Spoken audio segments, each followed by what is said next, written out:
सोचो, तुम एक रात समुद्र के किनारे खड़े हो। आसमान बिल्कुल अंधेरा है। बस एक अधूरा चांद अपनी हल्की सी रोशनी तुम्हारे चेहरे पर गिरा रहा है। समुद्र का पानी तुम्हारे सामने बहता जा रहा है, लेकिन उसके नीचे गहराइयों में क्या है तुम नहीं देख पाते। हवा हल्की सी चल रही है, लेकिन इस शांति में एक अजीब सी गहराई महसूस होती है, जैसे कुछ तुम्हें बुला रहा हो, लेकिन तुम उस आवाज को समझ नहीं पा रहे। साइंस भी कुछ ऐसा ही है। हमने सतह को मैप कर लिया है, जैसे समुद्र का ऊपर का हिस्सा, लेकिन जो गहराई है, जो अंधेरा है, वो अभी भी हमारी सोच से परे है। हम समझते हैं कि हमने बहुत कुछ जान लिया है, लेकिन सच ये है कि हमने बस एक पतली सी लेयर को छुआ है। उसके नीचे एक पूरा का पूरा अनजान का समुद्र है, जो शायद कभी पूरी तरह समझ भी ना आए। मैं तुमसे एक सवाल पूछता हूं, क्या तुमने कभी सोचा है कि तुम्हारी जिंदगी का कितना हिस्सा उन चीजों पर निर्भर है जो तुम समझते हो, लेकिन असल में उनके पीछे की कहानी तुम्हें पता ही नहीं? तुम सूरज को देखते हो, लेकिन क्या तुम जानते हो कि वो कैसे जल रहा है? तुम अपना फोन इस्तेमाल करते हो, लेकिन क्या तुम समझते हो कि इलेक्ट्रॉन्स का डांस कैसे सिग्नल्स को हवा में भेज देता है? हम टेक्नोलॉजी और नेचर दोनों का इस्तेमाल करते हैं, लेकिन उनके बेस लेवल मिस्ट्रीज हमारे लिए एक तरह से मैजिक ही है। साइंस के लिए अनजान कोई दुश्मन नहीं है। ये एक पर्दा है जो हमें एक तरफ रखता है और बाकी सच्चाई दूसरी तरफ। हम रिसर्च करते हैं, एक्सपेरिमेंट बनाते हैं, टेलीस्कोप बनाते हैं, पार्टिकल एक्सीलरेटर्स बनाते हैं, बस इसलिए कि इस पर्दे का एक छोटा सा हिस्सा उठा सकें। लेकिन जब एक पार्ट उठाते हैं, दो नए पर्दे सामने आ जाते हैं। ये एक अनंत खेल है, और इसमें एक अजीब पैराडॉक्स है। जितना हम सीखते हैं, उतना ही हमें लगता है कि हम कुछ नहीं जानते।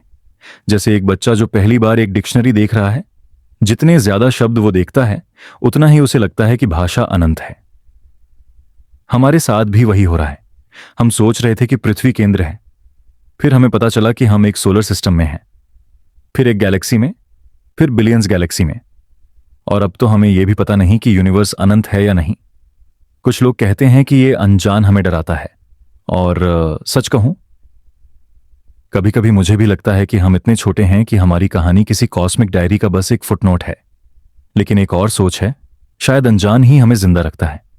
सोचो, अगर तुम्हें हर सवाल का जवाब पता होता, कोई मिस्ट्री नहीं होती, तो क्या तुम फिर भी इतने ही क्यूरियस होते? क्या तुम फिर भी रात को आसमान देखते और सोचते, वहां क्या है? यह अनजान सिर्फ स्पेस और फिजिक्स का नहीं है, यह तुम्हारे अंदर भी है। तुम्हारे अपने विचार, तुम्हारी अपनी यादें, तुम्हारा अपना भविष्य, सब एक तरह का अनएक्सप्लोर्ड टेरिटरी है। तुम अपने दिल के अंदर के इमोशंस को समझने की कोशिश करते हो, लेकिन कभी कभी तुम खुद को ही समझ नहीं पाते।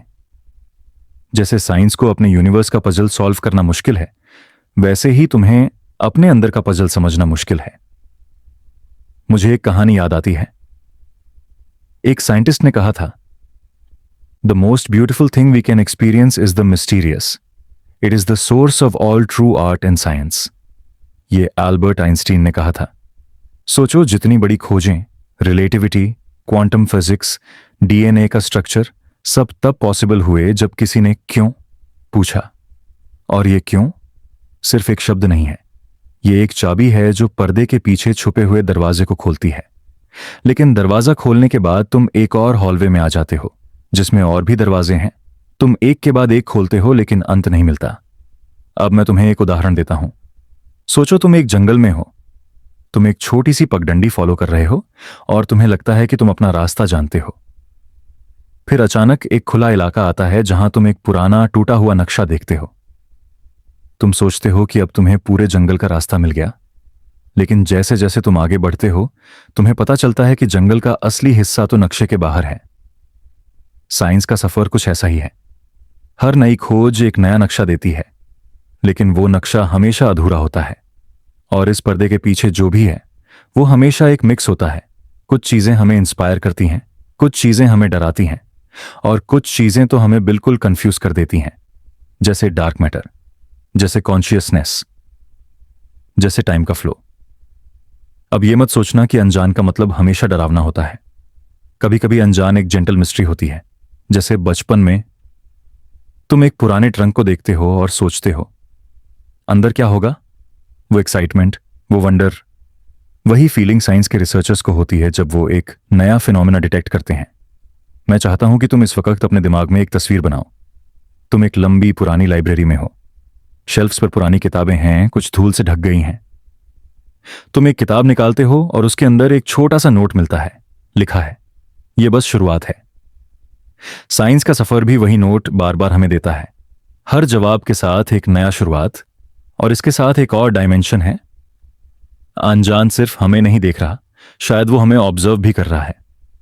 ये सोच थोड़ी अजीब लग सकती है, लेकिन क्वांटम मैकेनिक्स ने हमें सिखाया है कि ऑब्जर्वेशन रियलिटी को बदल देती है। तो क्या पता हम अनजान को एक्सप्लोर करते हुए उसको बदल भी रहे हैं, और वो हमें बदल रहा है। इस पर्दे के पीछे की दुनिया में जाने की कोशिश एक मेडिटेशन जैसी है। तुम जानते हो कि तुम पूरे सच तक नहीं पहुंचोगे, लेकिन फिर भी तुम आगे बढ़ते हो। ये एक धीमी चाल है, एक शांत यात्रा। इसमें जल्दी काम नहीं करता, बस पेशेंस, क्यूरियोसिटी और थोड़ा सा करेज चाहिए। मैं चाहता हूं तुम इस पल अपने आप से एक सवाल पूछो। तुम्हारे लिए अनजान का मतलब क्या है? क्या वो एक डरावनी खाई है, एक प्रेरक चुनौती, या एक शांत याद दिलाने वाला कि हमेशा कुछ ऐसा होगा जो तुम नहीं जानते? एक गहरी सांस लो और अपने दिमाग को एक समुद्र की तरह इमेजिन करो।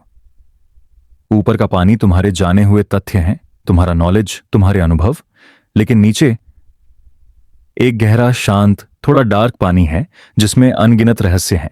तुम उसमें उतर सकते हो, लेकिन तुम कभी उसका तल नहीं देख पाओगे, और शायद यही उसकी खूबसूरती है। और जैसे जैसे हम इस वीडियो में आगे बढ़ेंगे, हम इस समुद्र के अलग अलग हिस्सों को एक्सप्लोर करेंगे।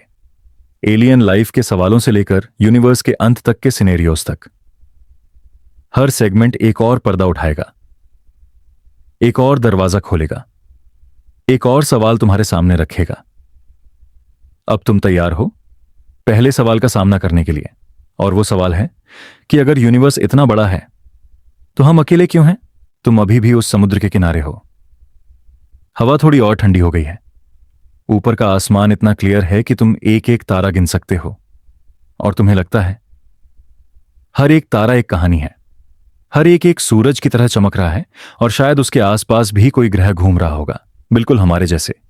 और अगर हमारा सूरज अपने ग्रहों के साथ जीवन को जन्म दे सकता है, तो वहां उन दूर के तारों के पास जिंदगी क्यों नहीं हो सकती?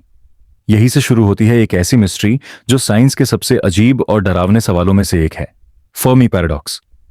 इसका नाम एक Italian American physicist Enrico Fermi के नाम पर रखा गया। 1950 के एक गर्मियों के दिन लॉस आलामोस नेशनल लेबोरेटरी के कैफेटेरिया में कुछ वैज्ञानिक लंच कर रहे थे। वो कैजुअली बातें कर रहे थे, एलियंस, यूएफओज और इंटरस्टेलर ट्रैवल के बारे में, और बीच में फर्मी ने एक सिंपल सा सवाल पूछा। एक ऐसा सवाल जो इतना ऑब्वियस था कि सब चुप हो गए। वहां सब कौन है? देखो, हमारी गैलेक्सी मिल्की वे में ही 100 बिलियन से ज्यादा तारे हैं, और साइंस के हिसाब से इनमें से काफी तारे अपने आसपास ग्रह लिए बैठे हैं। कुछ ग्रह अपने सितारों से परफेक्ट दूरी पर होते हैं, न ज्यादा गर्म न ज्यादा ठंडे, जहां पानी लिक्विड रूप में हो सकता है और जीवन विकसित हो सकती है। और जब तुम बिलियंस ऑफ स्टार्स को कंसिडर करते हो, तो स्टैटिस्टिकली इंटेलिजेंट सिविलाइजेशंस का होना लगभग तय लगता है। पर फिर भी हमने उनका कोई सिग्नल नहीं सुना। कोई स्पेसशिप हमारे आसपास नहीं आई, कोई इंटरस्टेलर पोस्टकार्ड नहीं मिला, सिर्फ साइलेंस। यही फर्मी पैराडॉक्स है। मैथमेटिकली एलियंस होने चाहिए, लेकिन प्रैक्टिकली हमें उनका कोई साइन नहीं मिलता।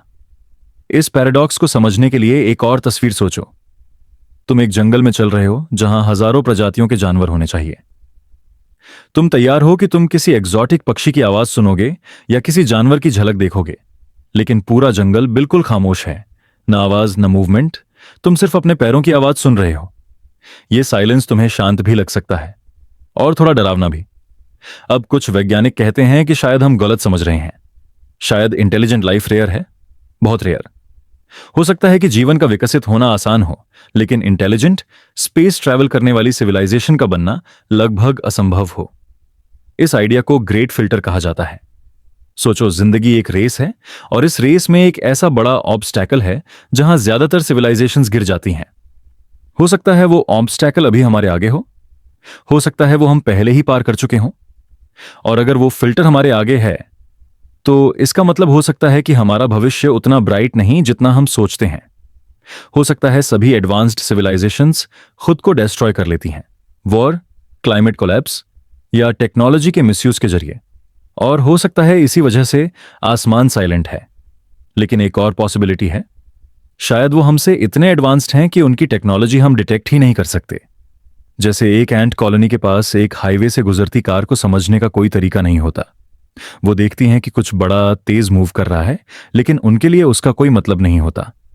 वैसे ही हम शायद किसी इंटरगैलेक्टिक सिविलाइजेशन के बीच में पहले से एग्जिस्ट कर रहे हैं, लेकिन हम उनके सिग्नल्स को समझ नहीं पा रहे। और फिर एक और थोड़ा डार्क थ्योरी भी है, जो हाइपोथेसिस।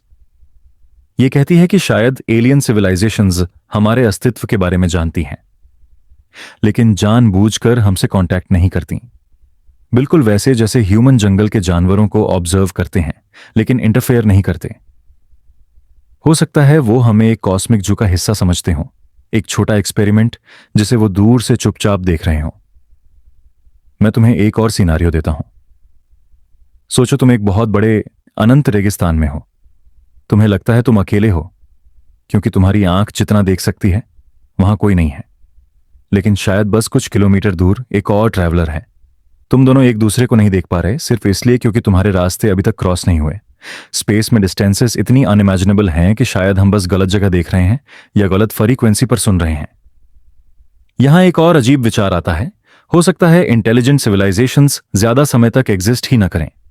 अगर एक सिविलाइजेशन सिर्फ कुछ हजार साल तक सरवाइव करती है, तो यूनिवर्स के 13.8 बिलियन साल के टाइमलाइन में वो एक छोटी सी पलक झपकने के बराबर है। और अगर हम दोनों पलकें एक ही समय पर नहीं आए, तो नेचुरली हमें एक दूसरे से कभी मुलाकात नहीं होगी। यह साइलेंस कुछ लोगों को कंफर्ट देता है। उनके लिए इसका मतलब है कि हम सेफ हैं, कोई एलियन इन्वेजन का खतरा नहीं। लेकिन कुछ के लिए यह साइलेंस एक एग्जिस्टेंशियल लोनलीनेस है। यह सोच कि हम अकेले हैं और हमारी पूरी मानव इतिहास एक आइसोलेटेड आइलैंड पर लिखी जा रही है। वो डरावना है। फर्मी पैराडॉक्स का एक साइकोलॉजिकल साइड भी है। ह्यूमन के लिए अपने आप को स्पेशल समझना कंफर्टिंग होता है। हम अपने आप को एक यूनिक स्टोरी का हीरो समझते हैं। अगर हमें कल एलियंस मिल जाते, तो हम अचानक रियलाइज करते कि हम एक कॉस्मिक भीड़ का हिस्सा हैं और शायद उतने स्पेशल नहीं जितना सोचते थे। और शायद इसी वजह से कुछ लोग सीक्रेटली चाहते हैं कि फर्मी पैराडॉक्स का जवाब वी आर अलोन हो। लेकिन मैं तुमसे एक पर्सनल सवाल पूछता हूं, तुम किस जवाब को पसंद करोगे? कि हम अकेले हैं, या कि कहीं दूर किसी और तारे के आसपास कोई अपने टेलीस्कोप से हमारे सूरज को देख रहा है और यही सोच रहा है, वेयर इज एवरीबडी? जरा एक पल के लिए ये सोचो, एक एलियन वैज्ञानिक अपने लैब में बैठा है, अपने रेडियो टेलीस्कोप से सिग्नल्स स्कैन कर रहा है। उसके आसपास मशीनें धीरे धीरे गुनगुना रही हैं। उसका ग्रह शायद नीला है, शायद लाल, शायद हमारे लिए अनइमेजिनेबल रंगों में चमक रहा है, और वो हमारे एक छोटे से नीले डॉट को ऑब्जर्व कर रहा है। लेकिन उसके लिए हम सिर्फ एक अनजान सिग्नल हैं, एक दूर की टिमटिमाहट। जब फर्मी ने अपना सवाल पूछा था, शायद उसने इमेजिन भी नहीं किया होगा कि यह सवाल दशकों बाद भी अनसॉल्व्ड रहेगा। और यही इस पैराडॉक्स की खूबसूरती है। यह एक खुला दरवाजा है जो हमें इनवाइट करता है एक्सप्लोर करने के लिए, लेकिन हमेशा एक कदम दूर रहता है। और शायद इसी साइलेंस में एक और हिडन मैसेज है कि हम अपना खुद का मीनिंग बनाएं, बिना किसी गैलेक्टिक एल्डर सिविलाइजेशन के गाइडेंस के। हो सकता है हम अपनी ही स्टोरी के पहले चैप्टर हैं, और अगर हम सरवाइव करें तो एक दिन हम वो सिविलाइजेशन बन जाएंगे जिसे कोई और किसी और गैलेक्सी में सर्च करेगा। मैं चाहता हूं तुम एक बार फिर ऊपर आसमान देखो, अपने माइंड के आसमान में। हर एक तारा एक पॉसिबिलिटी है, हर एक अनआंसर्ड क्वेश्चन है, और उनमें से कुछ आंसर्स शायद कभी नहीं मिलेंगे। और ये ठीक है, क्योंकि कभी कभी साइलेंस ही सबसे गहरी कॉन्वर्सेशन होती है। और अब इस साइलेंस के बीच हम अपना ध्यान एक और मिस्ट्री की तरफ ले जाते हैं, एक ऐसी जो सिर्फ दूर नहीं है बल्कि अदृश्य भी है। हम देखेंगे उस चीज की तरफ जो यूनिवर्स का ज्यादा हिस्सा बनाती है, लेकिन जिसे हम सीधे कभी देख नहीं सकते। तुम अभी भी उसी रात के आसमान के नीचे हो। फर्मी पैराडॉक्स के सवाल तुम्हारे दिमाग में अभी भी घूम रहे हैं, वेयर इज एवरीबडी? लेकिन अब तुम अपनी आंखों को थोड़ा और फोकस करते हो। तुम एक एक तारा देख रहे हो, कुछ बड़े, कुछ छोटे, कुछ लाल, कुछ नीले। ऐसा लगता है जैसे तुम एक कॉस्मिक ज्वेलरी बॉक्स देख रहे हो जो छोटे छोटे डायमंड से भरा हुआ है।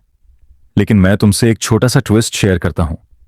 जो तुम देख रहे हो वो सिर्फ एक इल्यूजन है, क्योंकि यूनिवर्स का ज्यादा हिस्सा तुम देख ही नहीं सकते। यह सुनने में अजीब लगता है, लेकिन साइंटिस्ट्स के हिसाब से जो चीजें हम देखते हैं, ग्रह, तारे, गैलेक्सी, तुम, मैं, ये सब यूनिवर्स का सिर्फ वो 5% है। सिर्फ 5%। बाकी 95% अंतर्दृष्ट है। इसमें से लगभग 27% कुछ ऐसा है जिसे हम कहते हैं डार्क मैटर, और बाकी के 68% को कहते हैं डार्क एनर्जी। डार्क मैटर का मतलब सिर्फ काला मैटर नहीं है। यह कोई स्मोक या शेडो नहीं है। यह मैटर वैसा ही बिहेव करता है जैसे नॉर्मल मैटर, बस हमारे लिए इनविजिबल है। यह लाइट को एमिट नहीं करता, रिफ्लेक्ट नहीं करता, अब्जॉर्ब नहीं करता। तुम चाहे कितना भी पावरफुल टेलीस्कोप ले आओ, तुम इसे डायरेक्टली नहीं देख पाओगे। लेकिन हम जानते हैं कि यह एग्जिस्ट करता है, क्योंकि इसका ग्रेविटेशनल पुल विजिबल मैटर पर होता है। सोचो तुम एक पुरानी मेरी गो राउंड राइड देख रहे हो। घोड़े बहुत फास्ट घूम रहे हैं, लेकिन तुम देखते हो कि वो अपने ट्रैक से गिर नहीं रहे।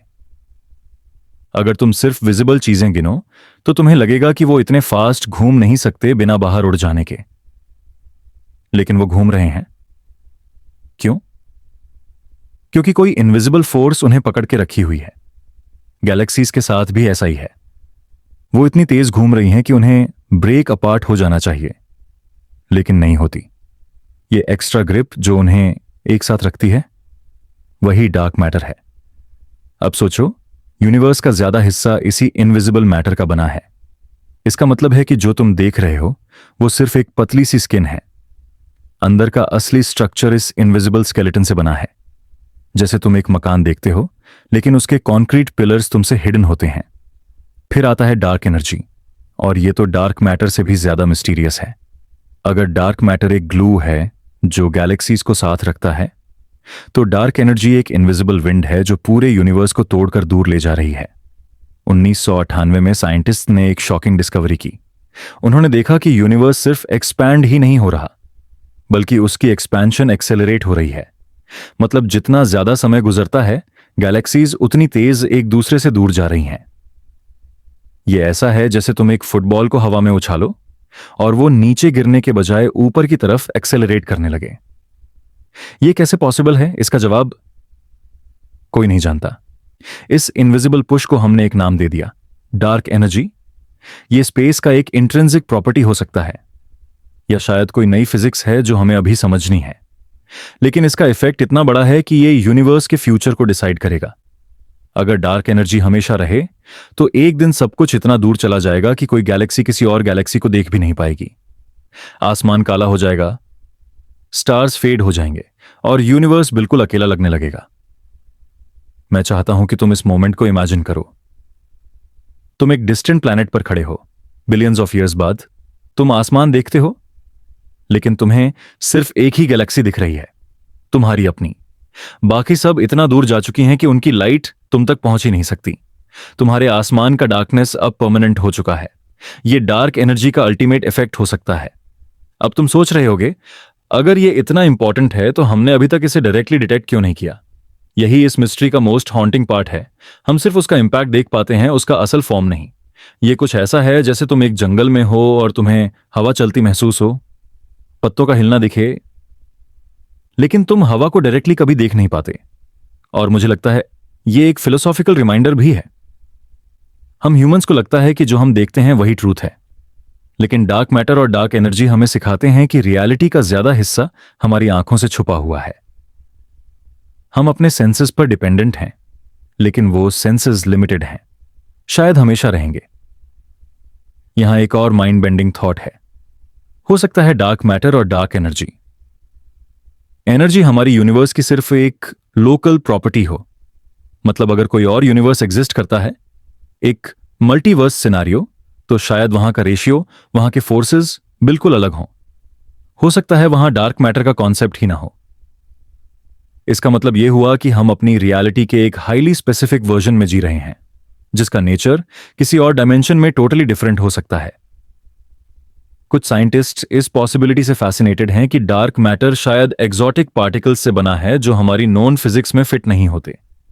हो सकता है ये वीकली इंटरैक्टिंग मैसिव पार्टिकल्स विम्प्स हों या एक्सियंस या कुछ ऐसा जो हमने अभी तक नाम भी नहीं दिया। और अगर हम कभी इसे डायरेक्टली डिटेक्ट कर लेते हैं तो वो फिजिक्स का एक नया एरा शुरू कर देगा। डार्क एनर्जी के केस में तो थ्योरीज और भी वाइल्ड हैं। कोई कहता है कि ये वैक्यूम का एनर्जी है, कोई कहता है कि ये एक स्केलर फील्ड है जो पूरे स्पेस में स्प्रेड है, कोई कहता है कि ये किसी हायर डायमेंशनल फिजिक्स का साइड इफेक्ट है, और कुछ लोग तो ये भी कहते हैं कि ये हमारे समझ के बियॉन्ड है, जैसे एक एंट कॉलोनी के लिए क्वांटम कंप्यूटिंग का आइडिया। तुम सोचो, हम अपने एग्जिस्टेंस का ज्यादा हिस्सा समझने की कोशिश कर रहे हैं, लेकिन जो चीज सबसे ज्यादा डोमिनेंट है यूनिवर्स में वो हमारी समझ से बाहर है। ये एक ऐसा पजल है जिसका बॉर्डर हम देखते हैं लेकिन अंदर की पिक्चर अभी ब्लैंक है। ये मुझे एक पुरानी कहानी याद दिलाता है, एक ब्लाइंड मंक जो एक एलिफेंट को टच करके उसका डिस्क्रिप्शन बनाता है। एक मंक सिर्फ उसकी ट्रंक को टच करता है और कहता है कि एलिफेंट एक स्नेक जैसा है। दूसरा मंक उसके पैर को टच करता है और कहता है कि एलिफेंट एक पिलर जैसा है। हर मंक अपने एक्सपीरियंस के हिसाब से ट्रूथ बनाता है, लेकिन पूरा ट्रूथ किसी के पास नहीं। हम भी वैसे ही डार्क मैटर और डार्क एनर्जी के साथ हैं, और शायद यह भी एक रिमाइंडर है कि अननोन के साथ हमेशा पेशेंस चाहिए। हो सकता है कि ये मिस्ट्रीज हमारे लाइफ टाइम में सॉल्व ना हो सकता है कि ये हमारे बच्चों के बच्चों के लिए भी एक ओपन क्वेश्चन रहे, लेकिन यही साइंस की ब्यूटी है। हम एक रिले रेस में हैं। हम अपना एक छोटा सा पीस कंट्रीब्यूट करते हैं, फिर अगला जनरेशन आगे बढ़ाता है। मैं चाहता हूं कि तुम इस वक्त अपने आसपास के डार्क स्पेस को फील करो। अपने रूम का अंधेरा, अपनी आंखों के अंदर का अंधेरा जब तुम पलकें बंद करते हो, यह सब तुम्हें रिमाइंड करे कि dark doesn't always mean empty. कभी कभी डार्क के अंदर ही सबसे ज्यादा चीजें छुपी होती हैं। और जैसे हम इस वीडियो की जर्नी में आगे बढ़ रहे हैं, ये डार्कनेस हमारे अंदर भी एक और सवाल जगाती है। अगर हम यूनिवर्स का ज्यादा हिस्सा समझ नहीं पा रहे तो हम अपने आप को कैसे समझें? अगर हमारा आउटर वर्ल्ड इतना मिस्टीरियस है तो हमारा इनर वर्ल्ड कितना ज्यादा होगा? और इसी थॉट के साथ हम अपनी नेक्स्ट मिस्ट्री की तरफ बढ़ेंगे, एक ऐसी जो स्पेस या मैटर से रिलेटेड नहीं बल्कि तुम्हारे अंदर चल रही एक इनविजिबल चीज से जुड़ी है। एक ऐसी चीज जो तुम्हें इस वक्त ये वीडियो सुनने का एक्सपीरियंस दे रही है, लेकिन जिसका असल नेचर अभी भी साइंस के लिए एक अनसॉल्व्ड पजल है। सोचो, कहीं स्पेस के एक कोने में या शायद तुम्हारे बिल्कुल पास से एक छोटी सी इनविजिबल सी पार्टिकल गुजरी हो और तुम्हें पता भी ना चले। ना कोई साउंड, ना कोई लाइट, ना कोई वाइब्रेशन, बस एक साइलेंट ट्रैवलर जो तुम्हारे बॉडी के थ्रू ऐसे निकल गया जैसे तुम वहां हो ही ना। यह है न्यूट्रिनो, एक ऐसा पार्टिकल जो इतना छोटा, इतना इल्यूसिव है कि हर सेकंड तुम्हारे अंदर से बिलियंस पास हो रहे होते हैं और तुम उनके बारे में सोचना तो दूर, उनका एहसास तक नहीं कर पाते। न्यूट्रिनो की कहानी सिंपल शुरू होती है, लेकिन जैसे जैसे तुम इसके लेयर्स खोलते हो तुम्हें लगता है कि शायद ये पार्टिकल एक ऐसी की रखता है जो यूनिवर्स के सबसे बड़े सीक्रेट्स अनलॉक कर सकती है। और यही रीजन है कि साइंटिस्ट्स इससे लेकर परेशान, फैसिनेटेड और कभी कभी फ्रस्ट्रेटेड भी रहते हैं। थोड़ा इमेजिन करो, तुम एक डेजर्ट के बीच खड़े हो, हवा बिल्कुल शांत है, तुम्हारे आसपास सिर्फ खामोशी है, फिर भी तुम्हारे बॉडी के अंदर से एक इनविजिबल रिवर फ्लो हो रही है। बिलियंस ऑफ न्यूट्रिनोज तुम्हें क्रॉस करते हुए जा रहे हैं, बिना तुम्हारे किसी एटम को टच किए, बिना तुम्हें डिस्टर्ब किए। ये पार्टिकल्स स्टार्स के अंदर, सुपरनोवा एक्सप्लोजन्स में, और यहां तक कि तुम्हारे अपने प्लेनेट के अंदर न्यूक्लियर रिएक्शंस से बनते हैं। पर मिस्ट्री यह है कि न्यूट्रिनोज बिहेव ऐसे करते हैं जैसे उन्हें दुनिया का कोई रूल फॉलो नहीं करना। फिजिक्स के लॉज के हिसाब से पार्टिकल्स का एक स्पेसिफिक मास होता है, एक चार्ज होता है और एक प्रिडिक्टेबल इंटरेक्शन होता है। लेकिन न्यूट्रिनोज, इनका मास ऑलमोस्ट जीरो के बराबर है, इनका कोई चार्ज नहीं है और ये मैटर के साथ इंटरेक्ट करते ही नहीं, एक्सेप्ट इन रारेस्ट ऑफ केसेस। ये जैसे एक कॉस्मिक घोस्ट है जो यूनिवर्स में हर जगह है, लेकिन तुम उसे पकड़ नहीं सकते। यहां से कहानी और इंटरेस्टिंग हो जाती है। 20वीं सदी के मिडिल में जब न्यूट्रिनोज का थ्योरी से एग्जिस्टेंस प्रेडिक्ट हुआ, साइंटिस्ट्स ने सोचा कि शायद ये एक मैथमेटिकल ट्रिक है, कोई एक्चुअल पार्टिकल नहीं, बस एक वे टू बैलेंस इक्वेशंस। लेकिन फिर 1950 में एक एक्सपेरिमेंट हुआ जहां साइंटिस्ट्स ने फाइनली न्यूट्रिनोज को डिटेक्ट कर लिया, इनडायरेक्टली। उन्होंने देखा कि एक न्यूक्लियर रिएक्टर से निकलने वाली रेडिएशन में कुछ मिसिंग एनर्जी है, जो सिर्फ तब एक्सप्लेन होती थी जब तुम अस्यूम करो कि एक इनविजिबल पार्टिकल उस एनर्जी को लेकर जा रहा है। तब से न्यूट्रिनोज साइंस का एक ऑब्सेशन बन गए, क्योंकि अगर तुम न्यूट्रिनोज को समझ जाओ तो तुम शायद यूनिवर्स के बर्थ का सीक्रेट समझ सकते हो। बिग बैंग के बाद के फर्स्ट फ्यू सेकंड्स में जब मैटर और एनर्जी का डांस चल रहा था, न्यूट्रिनोज वहां ऑलरेडी एग्जिस्ट कर रहे थे, और उनकी प्रॉपर्टीज शायद बताती हैं कि क्यों यूनिवर्स मैटर से भरा है, ना कि एंटी मैटर से। लेकिन मिस्ट्री का अगला लेयर और भी ज्यादा माइंड बेंडिंग है, न्यूट्रिनो ऑसिलेशन। मतलब न्यूट्रिनोज एक ही टाइप के नहीं होते, 3 फ्लेवर्स होते हैं, electron neutrino, muon neutrino and tau neutrino. और ये फ्लेवर्स एक दूसरे में चेंज हो सकते हैं इवन जब ये ट्रैवल कर रहे हो। सोचो, तुमने एक एप्पल सीड डेजर्ट के बीच प्लांट किया, और जब तुम उस जगह वापस आए तो वहां एक मैंगो ट्री ग्रो हो रहा है। क्या ये मैजिक लगता है? न्यूट्रिनो फिजिक्स में ये मैजिक रियलिटी है। और ये फ्लेवर चेंजिंग बिहेवियर का मतलब ये है कि न्यूट्रिनोज का मास जीरो नहीं हो सकता, क्योंकि अगर मास जीरो होता तो ये ऑसिलेशन पॉसिबल नहीं होती। मास का ये छोटा सा हिंट फिजिक्स के स्टैंडर्ड मॉडल को चैलेंज करता है, वो मॉडल जो हमने डिकेड्स से बनाया है, जो हमारी सबसे सॉलिड अंडरस्टैंडिंग ऑफ पार्टिकल्स और फोर्सेस है। न्यूट्रिनोज बेसिकली कह रहे हैं, तुम सोचते हो तुम्हें सब पता है, नहीं, तुम अभी सरफेस पे हो। अब थोड़ा सोचो, इसका इंप्लीकेशन कितना बड़ा है। अगर न्यूट्रिनोज के मास का एग्जैक्ट वैल्यू हम मेजर कर लेते हैं तो हम शायद डार्क मैटर का सीक्रेट क्रैक कर सकते हैं। हो सकता है ये पार्टिकल किसी और हिडन फिजिक्स का डोरवे हो, जहां डार्क एनर्जी, पैरेलल यूनिवर्सेस और टाइम ट्रैवल के कॉन्सेप्ट्स नेचुरली फिट होते हों। और फिर आता है एक और ईरी पॉसिबिलिटी, स्टेराइल न्यूट्रिनोज। ये एक हाइपोथेटिकल टाइप ऑफ न्यूट्रिनो है जो बिल्कुल भी इंटरेक्ट नहीं करता मैटर के साथ। मतलब हम उसे डिटेक्ट भी नहीं कर सकते जब तक वो किसी सॉटल ग्रेविटेशनल इफेक्ट के थ्रू अपनी प्रेजेंस फील न करवा दे। क्या पता स्टेराइल न्यूट्रिनोज ही डार्क मैटर हो, वो इनविजिबल मास जो गैलेक्सीज को बाइंड करके रखता है, जो विजिबल मैटर से ज्यादा होता है, लेकिन हम उसे देख नहीं सकते। न्यूट्रिनोज का एक और हॉन्टिंग एस्पेक्ट है सुपरनोवा सिग्नल्स। जब एक स्टार अपनी लाइफ के एंड में एक्सप्लोड होता है तो सबसे पहले न्यूट्रिनोज निकलते हैं, फिर लाइट। मतलब अगर कल कोई सुपरनोवा हमारी गैलेक्सी में होता है तो न्यूट्रिनो डिटेक्टर्स पहले सिग्नल पिक कर लेंगे, जबकि हमारी आंखों तक लाइट आवर्स बाद पहुंचती। न्यूट्रिनोज हमें एक कॉस्मिक अर्ली वार्निंग सिस्टम देते हैं, जैसे यूनिवर्स खुद हमें चुपके से कह रहा हो, तैयार हो जाओ, कुछ बड़ा होने वाला है।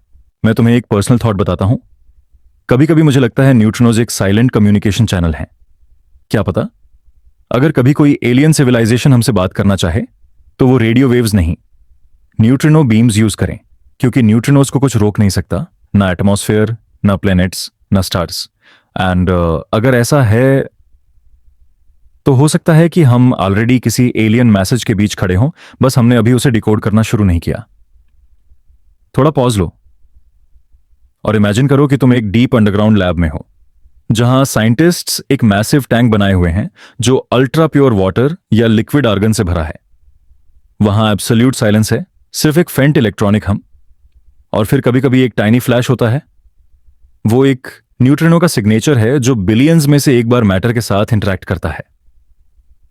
तुम उस फ्लैश को देखते हो और रियलाइज करते हो ये लाइट का एक डॉट शायद किसी सुपरनोवा से आया है जो मिलियंस साल पहले हुई थी। तुम एक मैसेज देख रहे हो जो एक डाइंग स्टार ने यूनिवर्स के अक्रॉस भेजा था, और तुम पहले इंसान हो जो उसे रीड कर रहा है। न्यूट्रिनोज के साथ प्रॉब्लम यह है कि जितना तुम उनके बारे में सीखते हो उतना लगता है कि तुम्हें कुछ पता ही नहीं। वो तुम्हारे पास से गुजरते रहते हैं, तुम्हारे अंदर से, तुम्हारी दुनिया के हर ऑब्जेक्ट के थ्रू, जैसे एक इनविजिबल रेन जो कभी रुकती नहीं। और यह सोच के ही एक अजीब सा शिविर आता है कि तुम एक कांस्टेंट कॉस्मिक स्टॉर्म के बीच जी रहे हो, लेकिन तुम्हें कभी एहसास नहीं होता। अगले सेगमेंट में हम एक और कॉस्मिक मिस्ट्री की तरफ बढ़ेंगे, एक ऐसा फिनोमेनन जो टाइम और स्पेस के फैब्रिक को खुद डिस्टॉर्ट करता है, जिसे तुम ना देख सकते हो, ना डायरेक्टली फील, लेकिन जो यूनिवर्स के सबसे वायलेंट इवेंट्स का साइलेंट विटनेस है। Gravitational waves. रात का समय है, तुम अपने कमरे में बैठे हो, एक हल्का सा लैंप जल रहा है जो बस इतनी रोशनी दे रहा है कि तुम अपने आसपास का अंदाजा लगा सको।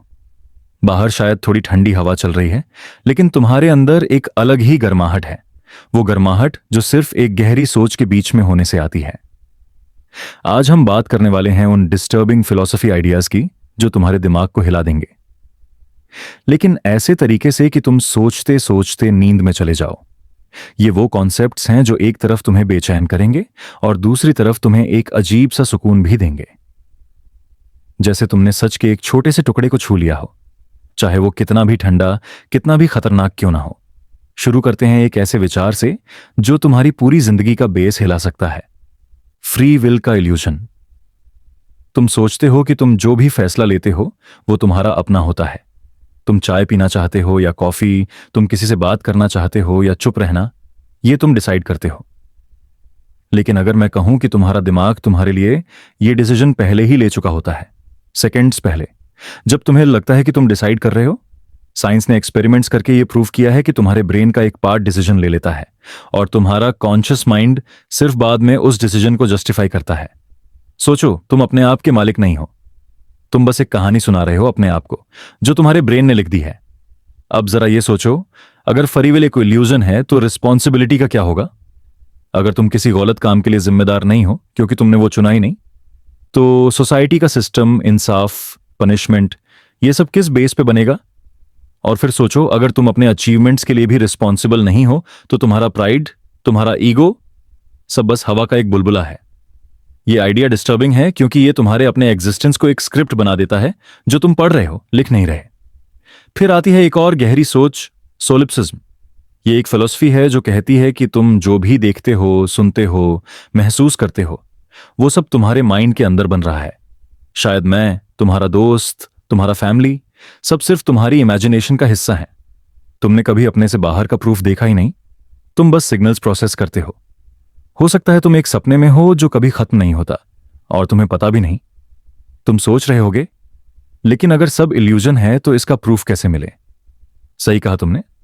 यह फिलॉसफी इसीलिए डेंजरस है क्योंकि इसका कोई फाइनल आंसर नहीं।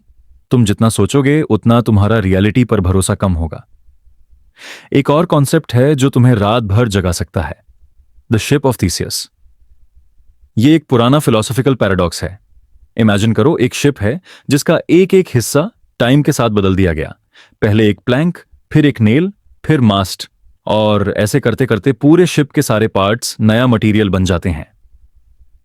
अब सवाल यह है, क्या यह शिप अब भी वही ओरिजिनल शिप है? और अगर तुमने पुराने सारे पार्ट्स एक अलग जगह रखे और उन्हें दोबारा असेंबल कर दिया, तो असली शिप कौन सा होगा? अब यह पैराडॉक्स तुम्हारे ऊपर भी अप्लाई होता है। तुम्हारे शरीर के सेल्स लगातार रिप्लेस हो रहे हैं, तुम्हारा माइंड भी बदल रहा है। क्या तुम अब भी वही हो जो बचपन में थे, या तुम एक नए इंसान बन चुके हो पुराने के बस मेमोरी के साथ? और फिर आता है एक dark idea, eternal return. Friedrich नीचे ने यह कॉन्सेप्ट दिया था। सोचो, तुम्हारी पूरी जिंदगी, हर छोटा मोमेंट, हर बुरा या अच्छा दिन अनंत बार रिपीट हो रहा है। तुम जो भी कर रहे हो वो तुम अनंत बार कर चुके हो और तुम अनंत बार करोगे। यह आइडिया एक तरफ तो टेरिफाइंग है क्योंकि इसका मतलब है कि तुम कभी इस साइकिल से बाहर नहीं निकल पाओगे, लेकिन एक तरफ यह सूदिंग भी है क्योंकि अगर तुम्हें पता हो कि तुम ये जिंदगी हमेशा जीने वाले हो तो शायद तुम इसे पूरे दिल से जीना सीख जाओ। अब सोचो सिम्युलेशन हाइपोथेसिस के बारे में। यह थ्योरी कहती है कि तुम जिस दुनिया को रियल समझते हो वो एक्चुअली एक एडवांस्ड कंप्यूटर सिम्युलेशन है। हो सकता है कि तुम एक डिजिटल कैरेक्टर हो और तुम्हारी हर इमोशन, हर डिसीजन बस कोड की लाइंस हैं। अगर यह सच है तो तुम्हारे लिए डेथ का मतलब क्या होगा? हो सकता है तुम्हारे गेम का रीसेट बटन दब जाए, और अगर तुम रियलाइज कर लो कि तुम एक सिम्युलेशन में हो, तो क्या तुम्हें अपने चॉइसेस के लिए ज्यादा या कम सीरियस होना चाहिए? यह सोच तुम्हें एक ही वक्त में पावरलेस और फ्री दोनों महसूस करा सकती है। फिलॉसफी का एक और डिस्टर्बिंग एंगल है मॉरल रिलेटिविज्म। तुम जो सही या गलत समझते हो वो बस तुम्हारी कल्चर, अपब्रिंगिंग और सोसाइटी का रिजल्ट है। किसी और जगह वही काम जो तुम्हें इमोरल लगता है नॉर्मल हो सकता है। सोचो, कोई यूनिवर्सल ट्रुथ हो ही नहीं, बस हर जगह अपने अपने रूल्स हों। अगर ऐसा है तो जस्टिस का मतलब क्या हुआ? क्या हम सब बस अपने अपने कहानियों में विलेन और हीरोज हैं? ये सारे विचार तुम्हारे अंदर एक अजीब सा खालीपन भी छोड़ते हैं और एक गर्मी भी, क्योंकि तुम समझने लगते हो कि तुम्हारा एग्जिस्टेंस कितना फ्रेजाइल और स्ट्रेंज है। जब तुम इन पर सोचते हो तो तुम्हें लगता है जैसे तुम एक समुद्र के किनारे खड़े हो, जहां अंधेरा और गहरा पानी तुम्हें अपनी तरफ खींच रहा है। तुम अंदर जाने से डरते हो, लेकिन तुम वहां से नजर भी नहीं हटा सकते। और शायद यही इस रात का मकसद है, तुम्हें उस गहराई के किनारे तक ले आना जहां तुम्हें लगे कि तुम कुछ समझ गए हो, और फिर तुम रियलाइज करो कि तुम कुछ नहीं जानते। तुम्हारा दिमाग थोड़ा थक गया होगा, तुम्हारी सोच एक चक्कर काट चुकी है। अब तुम अपनी आंखें बंद कर सकते हो, अपने सांस को धीरे धीरे महसूस करते हुए। हर सांस के साथ तुम ये मान लो कि तुम्हारे पास आंसर्स न होने का भी एक सुकून है। तुम्हारे पास बस ये पल है, और शायद इसी पल में ही तुम्हें तुम्हारा सच मिल जाए। चलो अपनी रात की कहानी का अगला सफर शुरू करते हैं। आंखों को हल्का सा बंद करो, एक गहरी सांस लो, और अपने आप को एक ऐसे स्पेस में ले जाओ जो शांत भी है और थोड़ा अजीब भी। यह सेगमेंट तुम्हें ले जाएगा एक over of dystopian futures to chill to के अंदर। एक ऐसी दुनिया जहां हम सिर्फ सोच रहे हैं, इमेजिन कर रहे हैं, लेकिन फिर भी उन तस्वीरों का वजन हमारे दिल पे उतर रहा है। सोचो, एक फ्यूचर है जहां तुम सुबह उठते हो, लेकिन तुम्हारा अपना शहर तुम्हें पहचानता ही नहीं।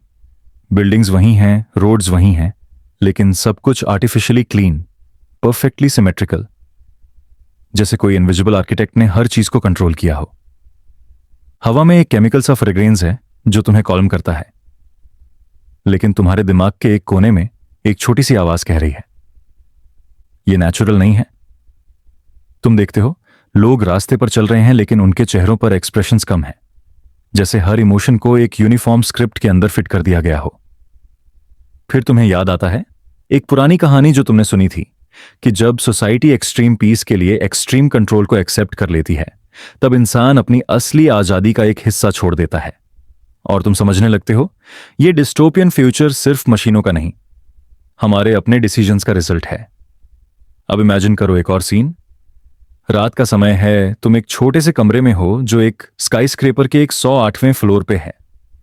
विंडो के बाहर तुम्हें हजारों नियॉन लाइट्स का ओशन दिख रहा है। बिलबोर्ड्स तुम्हारे सामने कंटिन्यूअसली फ्लैश हो रहे हैं, हर एक तुम्हें एक नया प्रोडक्ट बेचने की कोशिश कर रहा है। लेकिन तुम नोटिस करते हो कि तुम्हें कभी ये चीजें चाहिए ही नहीं होती। फिर भी तुम इनके बारे में सोचना शुरू कर देते हो।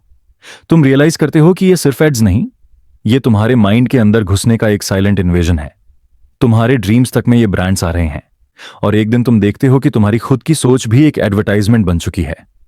तुम अपने गोल्स, अपनी चॉइसेस, अपने रिलेशनशिप्स को एक मार्केट वैल्यू से मेजर करते हो। तुम सोच रहे हो, क्या मैं सक्सेसफुल लगता हूं? क्या लोग मुझे पसंद करते हैं? क्या मैं सोशल मीडिया पे परफेक्ट दिख रहा हूं? और तुम समझ जाते हो कि यह डिस्टोपिया तुम्हारे स्मार्टफोन से शुरू हुई थी। फिर एक और ट्विस्ट। तुम एक फ्यूचर इमेजिन करो जहां टाइम का कॉन्सेप्ट ही बदल गया है। दिन और रात का कोई शेड्यूल नहीं, मशीनों ने तुम्हारे बॉडी का मेटाबॉलिज्म कंट्रोल कर लिया है। तुम जब काम करते हो वो तुम्हारे सिस्टम के एनर्जी पीक पे होता है, और जब रेस्ट लेते हो तुम्हारा brain artificially induced dreams generate करता है। ड्रीम्स जो तुम्हें इंस्पायर करते हैं कि तुम अगले दिन ज्यादा प्रोडक्टिव हो। तुम समझते हो कि तुम्हारे ड्रीम्स भी तुम्हारे नहीं रहे। एक वक्त था जब तुम अपने सपनों का मतलब समझने की कोशिश करते थे, लेकिन अब तुम जानते हो कि सपने एक सॉफ्टवेयर के थ्रू डिजाइन किए जा रहे हैं। तुम एक बार अपने ड्रीम में एक ओपन फील्ड देखते हो जहां तुम दौड़ रहे हो, फ्री फील कर रहे हो, लेकिन जैसे ही तुम उस फील्ड के कोने पे पहुंचते हो तुम्हें एक लोगो नजर आता है, एक कॉर्पोरेट ब्रांड का लोगो। तुम जाग जाते हो और रियलाइज करते हो कि तुम्हारा सबकॉन्शियस भी एक स्पॉन्सर्ड टेरिटरी बन चुकी है। और अब आते हैं एक और डिस्टर्बिंग लेकिन स्ट्रेंजली पीसफुल डिस्टोपियन विजन पर। तुम एक ऐसे फ्यूचर में हो जहां लोग अपने बॉडीज को अपग्रेड करते रहते हैं। Artificial limbs, enhanced vision, memory implants. पहले यह सिर्फ डिसेबिलिटी के लिए होता था, फिर परफॉर्मेंस एनहांसमेंट के लिए, फिर फैशन स्टेटमेंट के लिए। अब नॉर्मल ह्यूमन बॉडी एक रेयर कमोडिटी बन चुकी है। तुम एक कॉफी शॉप में बैठे हो और तुम देखते हो कि तुम्हारे आसपास 90% लोगों की आंखों में डिजिटल एचयूडीज चल रहे हैं। तुम्हें लगता है कि तुम आउट ऑफ प्लेस हो, लेकिन तुम्हारे अंदर एक शांति भी है, क्योंकि तुम रियलाइज करते हो तुम वो लास्ट फेव लोगों में से हो जो अभी भी सपने नेचुरली देखते हैं, जो अपनी यादों को फेल करते हैं, बिना किसी डेटा चिप के। लेकिन तुम्हें यह भी पता है, यह एक एंडेंजर्ड लाइफस्टाइल है। जल्दी या देर से तुम्हें भी अपग्रेड करना पड़ेगा, या तुम सिस्टम से बाहर कर दिए जाओगे। फिर तुम एक फ्यूचर इमेजिन करते हो जहां नेचर और टेक्नोलॉजी का बैलेंस एक्सट्रीम हो चुका है। जंगल के बीच में आर्टिफिशियली ग्रोन ट्रीज हैं जिनमें सेंसर्स लगे हुए हैं जो एयर क्वालिटी कंट्रोल करते हैं। बर्ड्स की आवाज भी एआई जनरेटेड है। तुम एक आर्टिफिशियल रिवर के पास बैठे हो जिसमें पानी परफेक्टली ट्रांसपेरेंट है, लेकिन तुम उसमें अपनी रिफ्लेक्शन देखते हो और लगता है कि तुम एक वीडियो फीड देख रहे हो, रियल वाटर नहीं। तुम शायद सोच रहे हो कि यह सब स्कैरी है, लेकिन इस डिस्टोपियन जर्नी में एक अलग तरह का सुकून भी है, क्योंकि तुम रियलाइज करते हो इंसान हर दफा अडेप्ट कर लेता है। चाहे दुनिया कितनी भी बदल जाए, तुम्हारा ब्रेन उस नए नॉर्मल को एक्सेप्ट कर लेता है, और यही डिस्टोपिया का सबसे साइलेंट वेपन है। तुम्हें पता भी नहीं चलता कि तुम कब एडजस्ट हो गए, और इस मोमेंट पे तुम्हारे अंदर एक डबल फीलिंग होती है। एक तरफ तुम डिस्टर्ब हो, दूसरी तरफ तुम कंफर्ट फील करते हो। तुम अपने आप से पूछते हो, क्या डिस्टोपिया का मतलब सिर्फ यह है कि चीजें वैसे नहीं जैसे मैं चाहता हूं, या फिर ये एक ऐसा फेज है जिसमें मैं सरवाइव करना सीख रहा हूं? जब तुम इन सोच के मजे में खो जाते हो, तुम नोटिस करते हो कि तुम्हारी हार्ट बीट धीमी हो गई है। तुम्हारा दिमाग अब इतना रेसिस्ट नहीं कर रहा, तुम सिर्फ ऑब्जर्व कर रहे हो, जज नहीं। और शायद इसी वजह से तुम इस डिस्टोपियन सफर में भी एक शांति पा लेते हो, क्योंकि तुम समझ जाते हो कि हर फ्यूचर, चाहे वो कितना भी कंट्रोल्ड हो, उसमें एक छोटा सा कॉर्नर हमेशा तुम्हारा होता है। और ये थॉट तुम्हें धीरे धीरे नींद की तरफ ले जाता है। रात के इस गहरे सन्नाटे में, जब शहर की आवाज धीरे धीरे खो जाती है और सिर्फ दूर से आती कुछ हल्की सी गाड़ी की आवाज या एक दो कुत्ते के भौंकने की गूंज बची रहती है, तुम अपने कमरे में बैठे हो। लाइट कम है, सिर्फ एक छोटी सी लैंप की नरम रोशनी तुम्हारे चेहरे पर पड़ रही है। तुम अपने फोन या लैपटॉप की स्क्रीन पर देख रहे हो, और आज का टॉपिक कुछ ऐसा है जो तुम्हारे अंदर एक अजीब सा मिक्स बनाने वाला है। दिलचस्पी, डर और थोड़ा सा वो मासूम सा थ्रिल जो तब होता है जब तुम किसी फॉरबिडन चीज के बारे में जानते हो। Dark psychology tricks to chill to. सुनने में ही कुछ अजीब लगता है ना? जैसे तुम एक साथ दो एक्सट्रीम इमोशंस को हैंडल कर रहे हो। एक तरफ डार्क साइकोलॉजी का मतलब है वो टैक्टिक्स, वो माइंड के खेल जो लोग मैनिपुलेट करने के लिए इस्तेमाल करते हैं, और दूसरी तरफ चिल टू का मतलब है रिलैक्स, काम, शांत। ये कॉम्बिनेशन वैसे ही है जैसे एक कप गर्म चाय, पर साथ में एक बारिश के दिन का थोड़ा थंडरस्टॉर्म का साउंड। कंफर्ट भी है, पर एक हल्की सी अनएजनेस भी।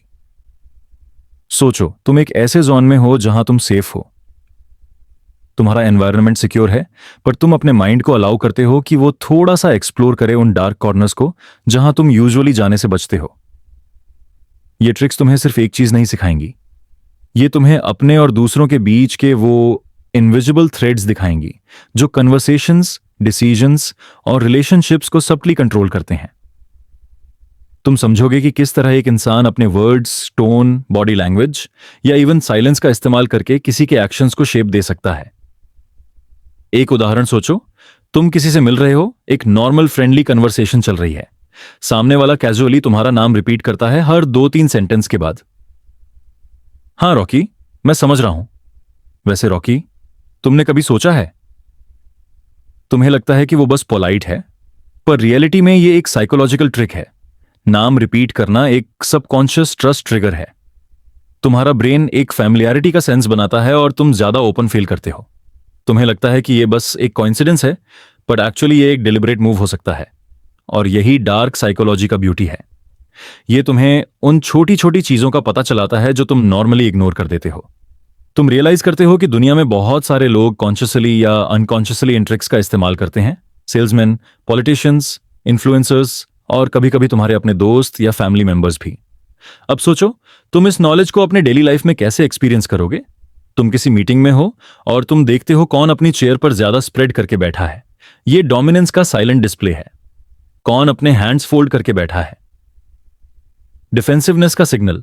तुम ऑब्जर्व करोगे कि जब एक बंदा थोड़ा आगे लीन करके बात करता है तो वो एक्चुअली तुम्हारे स्पेस में आ रहा है, तुम्हारे सबकॉन्शियस को इन्फ्लुएंस कर रहा है कि तुम उनकी बात को ज्यादा सीरियसली लो। ये ट्रिक्स स्कैरी लग सकती हैं, पर जब तुम सेफ एनवायरनमेंट में इन्हें सीख रहे हो, ये एक तरह का मेंटल वेपन बन जाता है। तुम अपने आप को प्रोटेक्ट करते हो क्योंकि तुम समझने लगते हो कि कब कोई तुम्हारे साथ सब्टल मैनिपुलेशन कर रहा है। तुम डिटेक्ट कर पाते हो कि कब एक कॉम्प्लीमेंट जेन्युइन है और कब वो सिर्फ तुमसे कुछ निकलवाने का एक टूल है। और सबसे इंटरेस्टिंग चीज ये है कि ये सिर्फ दूसरे लोग की बात नहीं है। जब तुम इतना डीपली इन टेक्निक्स को समझने लगते हो, तुम अपने आप के बारे में भी सीखते हो। तुम रियलाइज करते हो कि तुमने भी कभी कभी अनइंटेंशनली किसी का माइंड इन्फ्लुएंस किया होगा। शायद एक बार जब तुमने किसी दोस्त को कन्विंस किया हो कि वो मूवी चले जो तुम देखना चाहते थे, या जब तुमने किसी सिचुएशन को अपने फेवर में सब्टली शिफ्ट कर दिया हो। ये अवेयरनेस तुम्हें एक अलग ही जोन में ले जाती है। तुम चल रहे हो बाजार में, लोगों के फेस देख रहे हो, उनके जेस्चर्स, उनकी माइक्रो एक्सप्रेशंस। तुम्हें एक अजीब सा थ्रिल मिलता है, जैसे तुम एक डिटेक्टिव हो जो सरफेस के नीचे का गेम समझ रहा है। लेकिन इसके साथ एक पीस भी होती है, क्योंकि तुम कंट्रोल में हो। तुम्हें पता है कि तुम्हारा माइंड तुम्हें बेवजह पुल नहीं करेगा। इस सेगमेंट का पर्पस तुम्हें बस डराना नहीं है, बल्कि तुम्हें एम्पावर करना है। क्योंकि जब तुम ये डार्क साइकोलॉजी ट्रिक्स समझ जाते हो, तुम अपने रिलेशनशिप्स, अपने डिसीजंस और अपनी बाउंड्रीज को ज्यादा कॉन्शियसली डिजाइन कर पाते हो। तुम अपने माइंड के लिए एक फिल्टर बनाते हो जो तुम्हें प्रोटेक्ट करता है, चाहे तुम ऑफिस में हो, सोशल मीडिया स्क्रॉल कर रहे हो, या किसी क्लोज कन्वर्सेशन में। इमेजिन करो तुम एक कॉफी शॉप में बैठे हो। सामने एक बंदा अपनी वॉइस को थोड़ा सॉफ्ट करता है जब वो तुमसे एग्रीमेंट लेना चाहता है। तुम इंस्टेंटली समझ जाते हो कि ये एक पेसिंग टेक्निक है। तुम स्माइल करते हो क्योंकि तुम अवेयर हो, तुम अपने माइंड का मास्टर बन रहे हो। और रात के इस शांत मोमेंट में जब तुम बस ये सब सुन रहे हो, तुम रियलाइज करते हो कि नॉलेज का ये सफर एक तरह से थेरेपी भी है। तुम अपने माइंड को एक मेंटल स्पा दे रहे हो, रिलैक्स भी कर रहे हो, और साथ ही एक प्रोटेक्टिव आर्मर भी पहन रहे हो। शायद कल जब तुम किसी से मिलोगे, तुम इन ट्रिक्स को याद करोगे। तुम देखोगे कि तुम्हारा ऑब्जर्वेशन लेवल बढ़ गया है। तुम अपने इमोशंस को ज्यादा कॉन्शियसली कंट्रोल करोगे, और तुम्हें पता होगा कि तुम्हारे पास वो टूल्स हैं जो तुम्हें अननेसेसरी मैनिपुलेशन से बचाएंगे। ये है डार्क साइकोलॉजी का पैराडॉक्स। ये स्कैरी भी है और सूदिंग भी।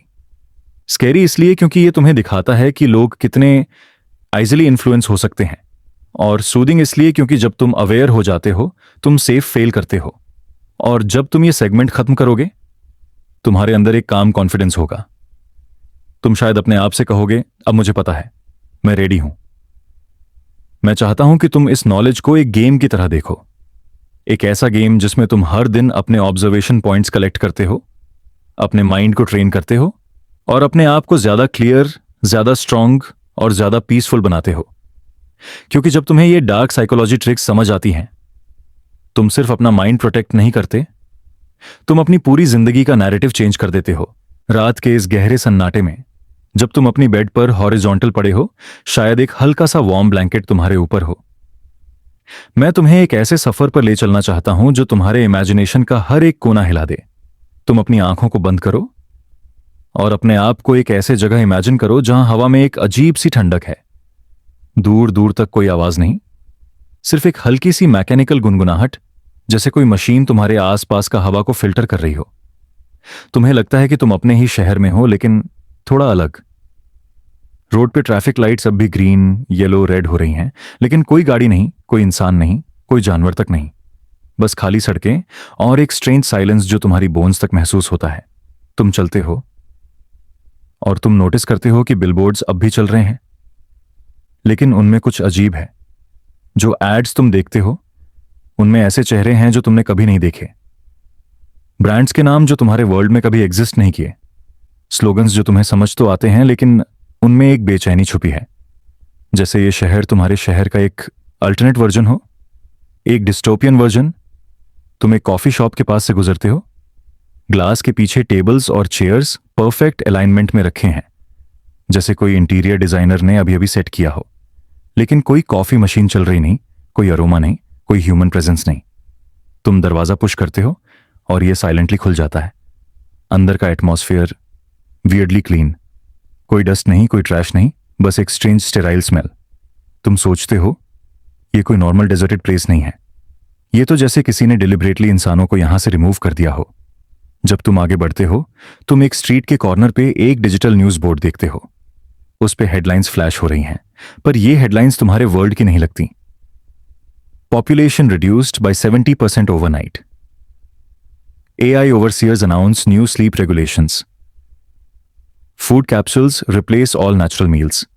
तुम्हारी हार्ट बीट थोड़ी फास्ट हो जाती है। तुम समझने लगते हो शायद तुम किसी दूसरे टाइमलाइन में घुस गए हो, एक ऐसे टाइमलाइन जहां डिस्टोपिया रियलिटी बन चुकी है। तुम सोचते हो कि तुम जैसे ही वापस अपने वर्ल्ड का रास्ता ढूंढोगे तुम्हें रिलीफ मिलेगा, लेकिन जहां तुम जाते हो तुम्हें और साइन मिलते हैं कि यह जगह इंसान के लिए नहीं बनी। रोड्स पर AI surveillance drone slow speed में फॉलो आउट कर रहे हैं। उनकी रेड स्कैनिंग लाइट्स तुम्हें 1 सेकंड के लिए मेजर करती हैं, जैसे तुम्हारे body temperature, heart rate and दिमाग के थॉट्स तक स्कैन कर रहे हो। उनका कोई ह्यूमन ऑन ऑपरेटर नहीं, ये मशीनें अपने आप डिसीजन लेती हैं। अगर तुम्हारा स्ट्रेस लेवल उनके एक्सेप्टेबल लिमिट से ज्यादा हुआ तो शायद तुम डिसअपेयर हो जाओगे जैसे बाकी लोग हो गए। एक मोमेंट आता है जब तुम एक जायंट स्काईस्क्रैपर के सामने खड़े होते हो। ये पूरा बिल्डिंग एक स्मूथ ब्लैक मेटल का बना हुआ है जिसमें कोई विंडोज नहीं, सिर्फ एक ह्यूज डिजिटल स्क्रीन है जो हर फ्यू सेकेंड्स में एक न्यू डायरेक्टिव दिखाता है, कंप्लाई और continue. Sleep cycle begins in 03/12/45। तुम्हें समझ आता है यह जगह एक ऐसा डिस्टोपियन फ्यूचर है जहां इंसान अपने शेड्यूल के मालिक नहीं रहे। तुम्हारा खाना, तुम्हारा काम, तुम्हारा सोना, सब कुछ एक एआई डिसाइड करता है और तुम एक आउटसाइडर इस सिस्टम के लिए एक ग्लिच हो। तुम डिसाइड करते हो कि तुम्हें वापस जाना ही पड़ेगा। तुम नैरो स्ट्रीट्स में रन करते हो, होपिंग कि तुम वही जगह ढूंढ पाओ जहां से तुम आए थे, लेकिन हर गली तुम्हें और डीप ले जाती है। एक पॉइंट पे तुम एक ह्यूज एम्प्टी स्टेडियम में पहुंचते हो। स्टेडियम के बीच में एक सर्कुलर स्टेज है और उसके ऊपर एक सिंगल चेयर। चेयर के ऊपर एक हेडसेट पड़ा हुआ है, जैसे कोई वीआर डिवाइस। तुम्हें एक अजीब अर्जी होती है उसे पहनने की, जैसे ये तुम्हारा एस्केप रूट हो। तुम हेडसेट पहनते हो और एक इंस्टेंट ब्लाइंडिंग लाइट तुम्हारी आंखों के सामने आती है। जब तुम अपनी आंखें खोलते हो तुम अपने ही बेडरूम में हो। सब कुछ नॉर्मल लगता है। फोन टेबल पर फैन स्लो स्पीड पे घूम रहा है, बाहर के शहर की हल्की सी आवाज। तुम साइ ऑफ रिलीफ लेते हो, लेकिन जैसे ही तुम अपना फोन उठाते हो तुम देखते हो न्यूज नोटिफिकेशंस वही स्ट्रेंज हेडलाइंस दिखाना शुरू करते हैं जो तुमने वहां देखे थे। AI overseers announce new sleep regulations. तुम्हारे बॉडी के अंदर एक कोल्ड वेव जाती है। क्या तुम सच में वापस आए हो, या ये डिस्टोपियन फ्यूचर तुम्हारे करंट वर्ल्ड में घुस चुका है? अब तुम समझ गए हो, डिस्टोपिया हमेशा एक सडन ब्लास्ट के साथ नहीं आती। कभी कभी ये धीरे धीरे हर छोटी चीज में सीप होती है। तुम्हारे एड्स, तुम्हारे डिवाइस, तुम्हारे रूल्स, तुम्हारे कंफर्ट जोन्स। और एक दिन तुम उठकर देखते हो और रियलाइज करते हो कि तुम अपनी फ्रीडम का एक एक टुकड़ा ऑलरेडी दे चुके हो बिना नोटिस किए। तुम्हारी आंखें हैवी होने लगती हैं, लेकिन तुम्हारा माइंड अब भी उस डेजर्टेड कॉफी शॉप, उस ब्लैक स्काईस्क्रैपर और उन रेड स्कैनिंग ड्रोन की तस्वीरें देख रहा है। तुम सोने से पहले एक लास्ट थॉट सोचते हो, शायद ये डिस्टोपियन फ्यूचर कोई कल का सिनेरियो नहीं है, शायद ये अभी इसी पल तुम्हारे आसपास क्वाइटली अनफोल्ड हो रहा है और तुम बस उसके एक अनअवेयर कैरेक्टर हो। मैं चाहता हूं तुम इस फीलिंग को अपने साथ ले जाओ जब तुम स्लीप में ड्रिफ्ट करो। एक हल्की सी बेचैनी, एक हल्का सा वंडर और एक साइलेंट क्वेश्चन, क्या मैं अभी भी अपने वर्ल्ड में हूं या मैं पहले ही उस फ्यूचर का हिस्सा बन चुका हूं? सोचो, तुम एक ऐसे जगह पर हो जहां वक्त का कोई मतलब नहीं है, ना कोई घड़ी चल रही है, ना कोई कैलेंडर के पन्ने पलट रहे हैं। तुम बस हो एक शांत गहरी खामोशी के बीच। तुम्हें लगता है कि तुम अपने ही अंदर के किसी पुराने कोने में चले गए हो, एक ऐसे कोने में जहां तुम्हारे सब सवाल, सब उलझन और सब यादें एक साथ घूम रही हैं। और फिर तुम्हें समझ आता है कि शायद जिंदगी में हम जितना समझने की कोशिश करते हैं उतना ही हम और ज्यादा उलझन में फंस जाते हैं। वो उलझन बुरी नहीं होती, दरअसल वो एक नया दरवाजा होती है, एक ऐसा दरवाजा जो हमारे अंदर छुपी उस सोच तक ले जाता है जिसे हम कभी एक्सप्लोर ही नहीं करते। तुम शायद सोच रहे हो कि यह सब सिर्फ एक फिलोसॉफिकल बात है, लेकिन जब तुम थोड़ा रुको और अपने साथ बैठे रहो, बिना फोन, बिना आवाज, बिना किसी डिस्ट्रैक्शन के, तो तुम देखोगे कि तुम्हारे अंदर एक अजीब सा सन्नाटा है जो बोलता है। उस सन्नाटे की आवाज अजीब होती है। वो तुम्हें तुम्हारे पुराने फैसले याद दिलाता है, तुम्हारे बचपन के सपने याद दिलाता है, तुम्हारे वो पल याद दिलाता है जहां तुमने किसी अपने को खोया या कुछ पाया। और उस वक्त तुम रियलाइज करते हो कि हम अपनी पूरी जिंदगी में सिर्फ एक कहानी सुना रहे होते हैं, अपने आप को हर दिन हम अपने आप के लिए एक नया चैप्टर लिख रहे होते हैं। कभी वो चैप्टर खुशी का होता है, कभी गम का, कभी सस्पेंस का, और कभी सिर्फ एक लंबे सन्नाटे का। शायद तुम नोटिस करो कि तुम अपने आप के बारे में जो सोचते हो वो वक्त के साथ बदल गया है। बचपन में तुम अपने आप को एक हीरो समझते थे जो बड़े होकर कुछ बड़ा करेगा। जवानी में तुमने अपने आप को एक स्ट्रगलर की तरह देखा जो दुनिया के अगेंस्ट लड़ रहा है। और अब शायद तुम अपने आप को एक ट्रैवलर की तरह देखते हो जो सिर्फ अपनी जर्नी समझने की कोशिश कर रहा है। ये बदलाव हमेशा होते हैं, लेकिन हम उन्हें तभी महसूस करते हैं जब हम रुकते हैं और पीछे मुड़ के देखते हैं। इस मोमेंट में तुम अपने अंदर के दो वर्जन्स देख सकते हो। एक वो जो तुम समझते हो कि तुम हो, और एक वो जो तुम वाकई हो। पहला वर्जन तुम्हारा मास्क है जो तुम दुनिया को दिखाते हो। दूसरा वर्जन तुम्हारी असली कहानी है जो सिर्फ तुम जानते हो। और ये दोनों वर्जन्स के बीच का फर्क वही है जो तुम्हें कंफ्यूज करता है।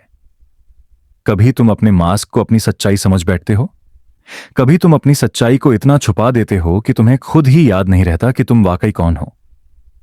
यहां एक इंटरेस्टिंग बात है, हम अपने आप को बदलने की कोशिश करते रहते हैं, लेकिन कभी ये नहीं सोचते कि शायद हम ऑलरेडी बदल चुके हैं।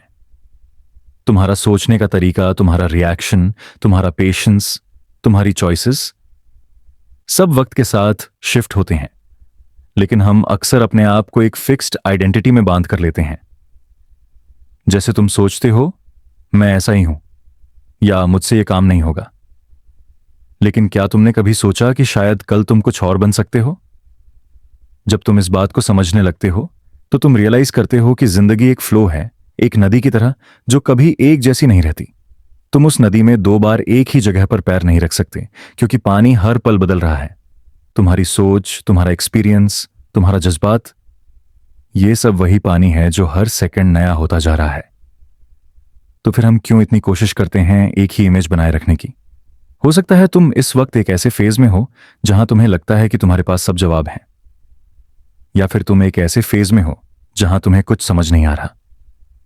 दोनों ही फेजेस टेम्पररी हैं, दोनों ही बदलने वाले हैं, और यही जिंदगी का ब्यूटी है।